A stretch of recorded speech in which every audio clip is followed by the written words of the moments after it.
Hello and welcome, my name is Beck and you're watching Beck's Crafty Nook. Today is a market recap video. Now the market has already been, but I decided I need to film this ASAP, and I always film from my car. So I'm actually at school pickup and I am 1 hour early so that I can get a park. So here we go. So on Sunday last weekend I went to Rocklea Market. And because the market's already been, I still want to do my normal format of how I would talk before the markets. I'm going to show you some footage of my stall, the beautiful sunrise we had, and then we'll do a recap of what I sold at the end. So let's talk about how I felt about the market before I went. I felt that this market was pretty well organized, so I found out about it. Oh, so a lady who used to go to the Dreamworld market, she's called Cups and Stuff. I'll put a little photo. She'd gone to the Dreamworld market quite a few times. I had a little stalk of her socials, and she had been there from, because that's a weekly, that's the one I was going to weekly. She had been there sort of from October until December, or maybe late November. She was there for one more time when I started in November. So she gave that a good hard crack. And when I was there, I overheard her talking to the organizers, and they were sort of like, how are you going? And she said, well, you know, I hope we do a lot better this time. And at that particular market, I think I did around $200. And maybe they sold, like, their cups are like $30 each, and maybe they had 3 or 4 sales. So, and one of them was me. I bought a gift for my mum. So yeah, I don't think it was anything amazing, like not terrible but not amazing. Probably would have been sort of just over $100 or so. And yeah, that market is around $40 to $50 each time, so not really worth it. And she was sort of like me, she's like, I just want to sell stuff so I can make more stuff. So anyway, I had followed her socials, and then I saw that she was doing the Broadwater pavilion markets, and I believe she's still doing that market. So she's been doing that market since November, and it's now April. So I figured that that must be a pretty okay market. So then I went onto their website and I looked at the dates, and I've decided that I want to do bigger markets, like for Easter, Mother's Day, Christmas in July, all that kind of stuff, like things that are actually for events, because I think people will spend before an event like Easter or Christmas or something so that they can get gifts, and I think that's when I'll do best rather than a weekly market. So anyway, I went to apply for it, and then I saw it said 20th of April was the Easter market, and I was like, yep, that's it. And then so I applied, and then I got in, and so that was $40, and you paid $10 on top for insurance, and it said that they had undercover stalls. But I didn't realize that market is actually the Rocklea market. So these organizers do the Broadwater pavilion markets, which seem to be pretty busy. Another market that seems to be pretty good is the Helensvale market, which is on a Saturday, but I have heard that they're not taking crochet. However, I did see that the other crochet booth that was at the Dreamworld markets with the little boy running it, he is now at the Dreamworld market too. I have an update on him. They also started a YouTube channel, so I'll put a little link in the description. They did this really cute what would you call it, like editorial piece on him and his crochet and what he gets up to.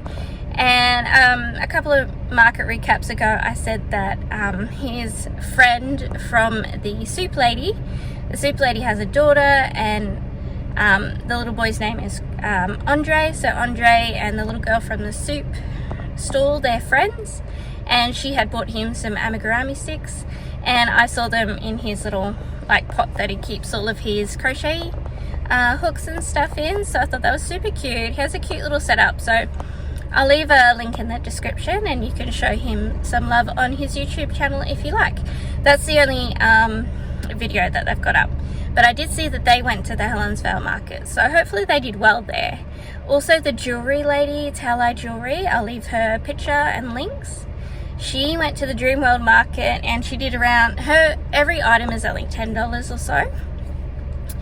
But, you know, $10 to $20 per piece of jewellery. And she said, like, she did around $200 at the Dreamworld market, but she said often she'll do $400 or more at the Helensvale market. So anyway, that was all good. So I applied for the Easter festival, which was Rocklea, and then they have you join a Facebook group, and in the Facebook group they tell you what the site allocations are, how to load in, where to go, who to talk to. So I thought that was really good and really well organized. It also says the sooner you pay your booth fee, the sooner they will advertise you. So they didn't, I applied for it maybe late March, like the last week of March, and they didn't invoice me until 3 weeks before the market. So I paid it straight away, and I tagged them as much as I could in all my posts, whether it be on Facebook, they have a TikTok, and they have Instagram. So I tagged them on everything, and I, did photos and stuff. And then the week before the market on the Facebook group, they do like tiles, which is just pictures with all the details on it. So you could just save that and post it straight to your socials. So that was really good. They do up signs that they put around the neighborhood. But when I joined that group, I got a little worried because I went through the Facebook group and there was some discussion about how do you think we can improve the markets, and then they had like this deal that if you didn't make any money in February market, they would give you another market for free. And so I was a little worried like when, you know, you're not even making booth fee, you know, it's a bit worrisome. But I think it was good that they actually offered something, you know, like it shows that they actually care that you weren't making money. So I was a little worried, so I figured out that Rocklea is not as busy as the Broadwater pavilion. Rocklea is also like, when I think Rocklea, I think Brisbane, but it's kind of like around the back. It's like sort of near Forest Lake, sort of near Logan, like, and the showground itself is a little out of the way. Like it's not on a major road, you've sort of got to drive a little out of the way. But I think that's pretty normal for a showground. Like they normally are out of the way. But anyway, so that was all good. I did my advertising. They did advertise me, but they didn't post it to their actual Instagram page. They did it through their stories. Same on TikTok. I'm pretty sure they just advertised me through their stories. I think it would be better if you left the ad up on your actual page. So they're in between markets, because that's another thing I noticed is they just advertise the month of the market. They're not posting something every single day, and they don't actually have that many followers.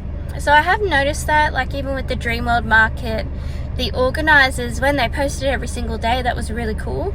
And I don't think it would take much time to do that. I mean, these people obviously have their own full-time jobs. I think this is like a side hustle for them as well. But I think to build an audience, you've sort of got to post every day. And like even with me, with my shorts, I found a way that I can whip something up quickly every single day and get it posted. So I think that possibly could help them. But we also know that markets in general are just quiet through January, February, because there are no events that you need to buy any gifts from. But the point I'm trying to make about posting more on the socials is that I don't think people who go to their social pages will know that there are artisan stalls there, or what artisan stalls there are, because when you go and look at their general page, all you see is food. So I think they know there's going to be like entertainment for kids, as in the face painter, jumping castle, games, Easter bunny, but they don't know there's going to be stalls where you can buy cool handmade stuff or gifts or whatever. Sorry if I sound like a bit nasally. I worked a full week of work last week before the market, and inevitably I got diseased by the children. So I have just a very, very mild cold. Like, it hasn't been too bad, it's just like a little boogery nasally. So that was all my preconception about the markets. And so now I'm going to show you some footage of driving to the markets, our beautiful sunset, and my setup. And then we'll come back and have another little chat.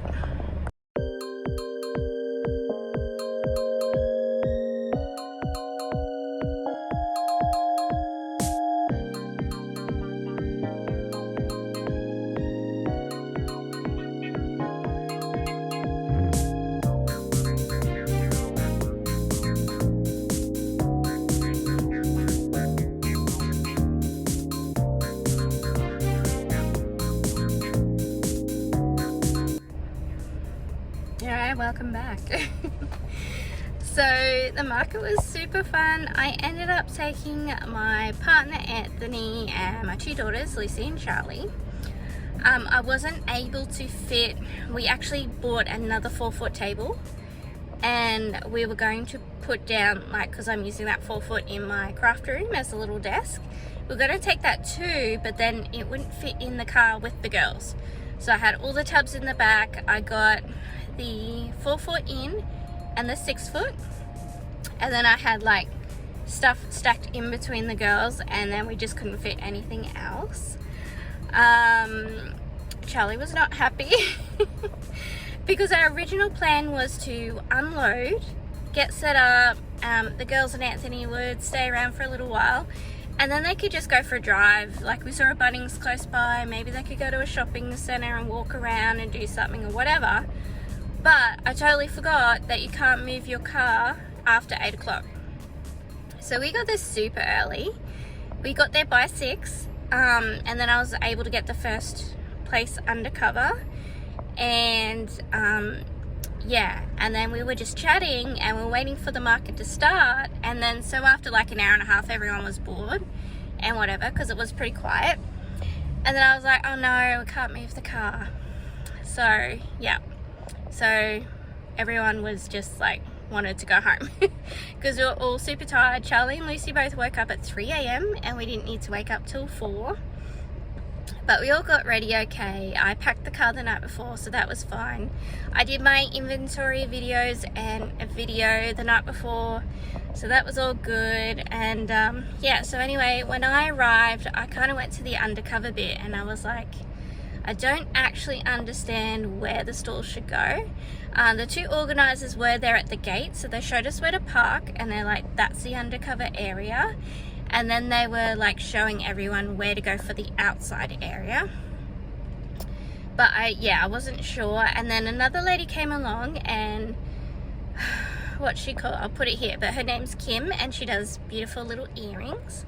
We got some cute little earrings for Lucy, so I'll just insert a little video that Lucy and I made right here. I'm recording. Okay, so we're gonna take this guy out. What do we get? We got Opti. And just show us the other one. So we're gonna put them in. Our other one were chickens. Right. Make sure you definitely buy them. They're very cool. And the other side. Beautiful. Opti. And so Kim came along and she chose a little spot, and I was like, oh, I think I'll just go next to you. And also, like, I had charged my phone but not enough, and I thought I'll just charge it on the way down because I've got a charger in my car, and that was fine. And I said to Anthony, oh, can we just put the GPS on your phone? And he's like, I didn't charge my phone. I'm like, oh my god. He's like, you didn't tell me to. So anyway, we did use his phone for the GPS, but when we got there, there was PowerPoints, so it's kind of cool. I could have brought my phone charger. So the girls would have been fine if they could have connected to my phone and played Roblox. They only wanted to play Roblox. We bought their iPads, so I let them connect to my phone for about half an hour to keep them quiet, but then after that I needed the phone to do the square. But anyway, Kim was lovely, and we bought the earrings from her and had a little chat, helped me set up. And then the next people to arrive were Shelley and her husband, who do clocks. I'll try and find some socials and some pictures of them, but they were really lovely too, and she came over for a chat. And then Amy from Hooked by Amy is the other crochet artist who was there. I knew she would be there. I'm not sure if she knew I would be there. However, on the Facebook group they give you a full list, but because I'm called Love Charlie Design, like they're not giving links to all our socials, she might not have known that I was crochet artist. But anyway, I'm pretty sure I found her. They had actually done a proper post on their Instagram about her and tagged her page, and that's how I found her.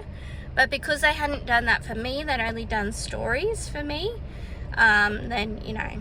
But I did notice that Amy only advertised them on stories too. Like on her setup day, she just advertised it on a story, not on her proper Instagram.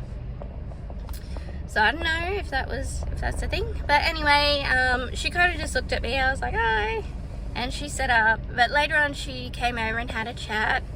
And she was like, oh, do you have an Instagram? And yeah, my tisms went off because I was like, I've already stalked you. And so it's been a bit weird. And I was like, I love your stuff. And I tried to make sure that I didn't bring too much that was exactly the same as yours. So we only had the leggy froggies that were the same and the chickens. But I'm pretty sure her chickens were a different size. So and she was like, oh no, that's totally fine, don't worry. So that was all good. So then the market started. It was super quiet. We probably had 1 hour where it was busy. And so there was this lady who had 2 little children, and they came and looked at my stuff, and one of the sons said, oh, I really want the purple snake. I was like, oh, okay. He's like, keep that for me. I was like, all right, you know. They were little, maybe like 5 and 6 years old, or 3 and 6 or something. And then they went and they had a look around at the market.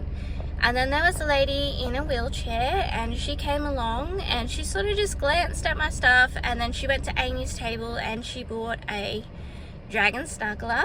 And I was like, okay, that's fine. And then she left, and then later on it looked like Amy had a heap of friends come around, and then 2 of her friends came over to my table, and I was super awkward because I wasn't sure if they were just like looking to have a look or if it was weird. I said hello, but I didn't talk much. They were talking amongst themselves. And then the fella, it was like a girl and a boy, and then the fella decided to buy a Mobius fidget and a stingray. And I said, oh, do you know how the Mobius fidget works? And he was like, oh no, I got it because it looks like a really cool coral. It was one of the, I'll put a picture of the rainbow one.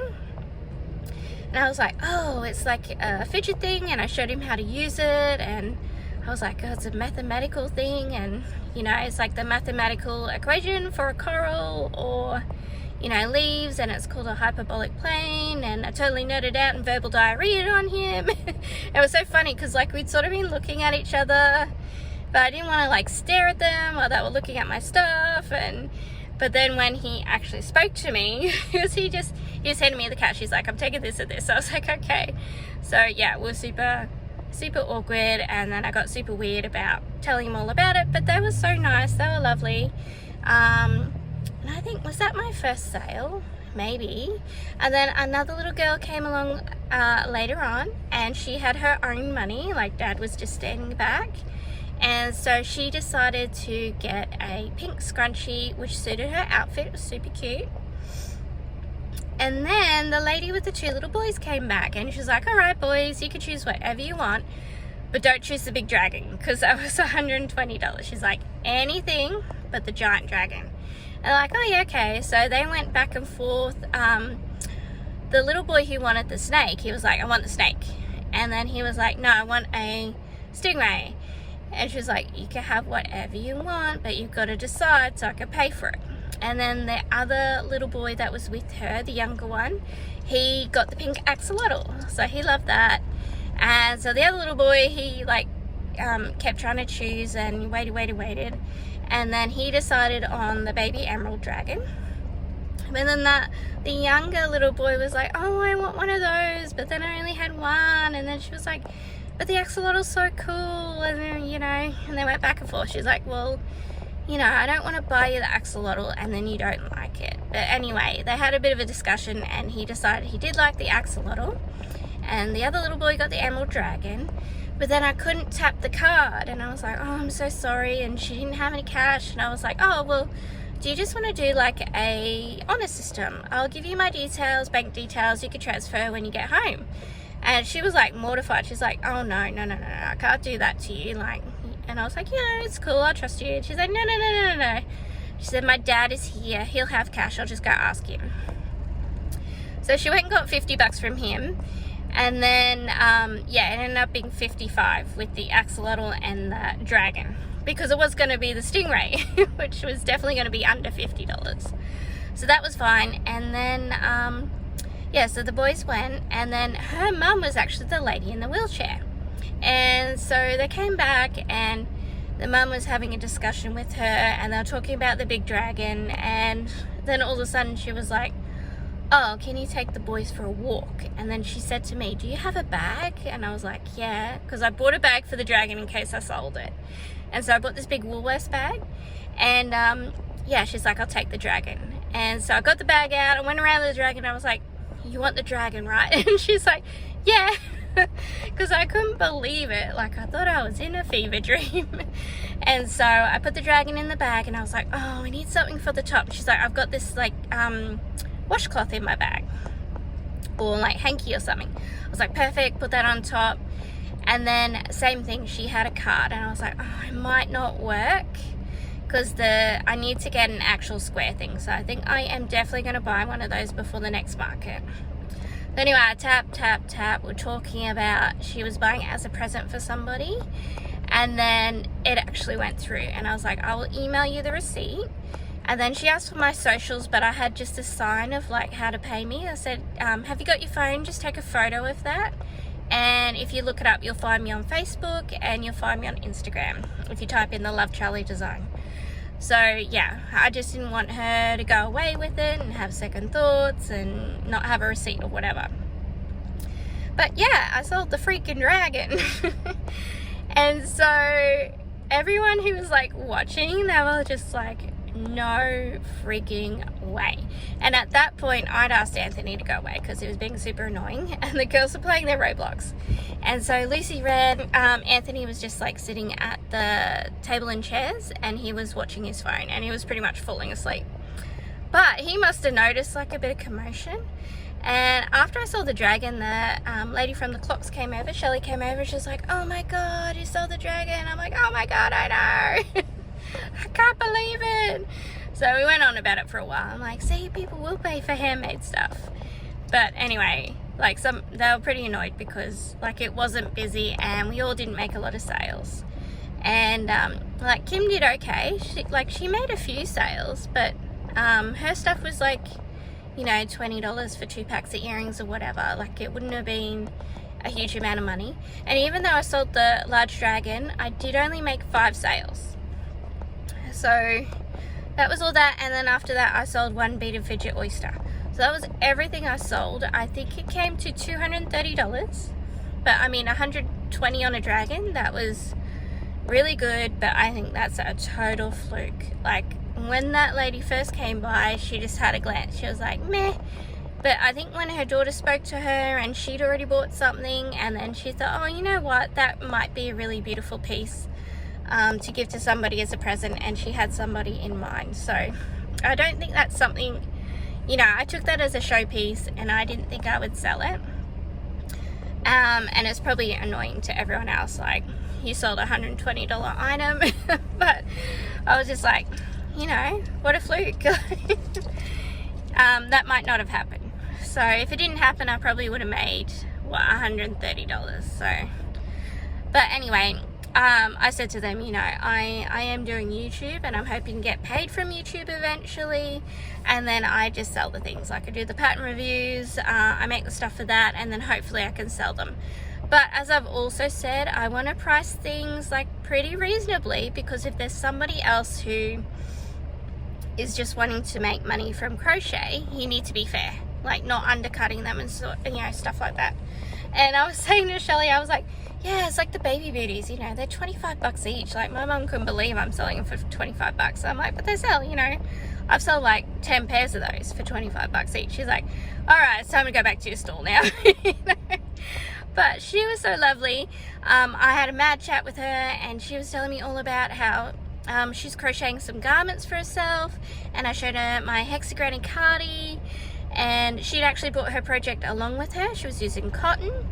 And then she was like, oh, you know, I'd like to make a dragon as a gift for someone. I can think of it's a gift for someone I know, and I'd like to make one. And I was like, man, you could totally do it. Like, that pattern itself is actually very, very easy. I said the large yarn can hurt your wrists a little bit, but otherwise super, super easy. I said I'm going to do a pattern review on my YouTube, which I will be doing. I've got to make some more. And then I said the only hard part is when you start the snout, it's a chain, and you go around the chain to make the circle. And that's the only bit in the pattern that was a little bit unclear. So when I do my pattern review, I might even demonstrate just how to work around a chain, not the actual how many stitches in that. And then the eyeballs I did from a YouTube tutorial, which I'll talk about when I do the pattern review. So I'll try and get rid of the sun. And I'm also so snotty. So yeah, it was a fun time. You know, I've got my stories to tell. We also had the Easter Bunny come around. I got a little bit of footage. I have a photo that I took. I think I took it from Kim's Instagram. But I'll have everybody linked if they have, like Amy, Kim, Shelley the Clock Lady. If I have their Insta links, I'll put it in the description. And you can go check them out. You can also go check out Andre and his YouTube channel, see what he's up to. Yeah, it was fun. So definitely we got some more market prep to do. We didn't sell a whole lot. I think I need, like, the next major one is Rocklea Show. But I heard them saying they won't go to it. So I don't think it'll be busy. I think I need to find a Christmas in July, or I need to go to the Broadwater pavilion, which means I will need to buy a tent. So I'd also like to do distillery markets, but I have messaged them and they didn't reply. I know that Hooked by Amy has gotten in there, but I don't want to ruin her sales. So we'll just see how we go. But yeah, it's lots of fun. Don't worry, we're still going to be doing a heap of market prep. We could do a heap of what would I say? Oh, pattern reviews. I got so many pattern reviews to do. So we'll do pattern reviews, market prep.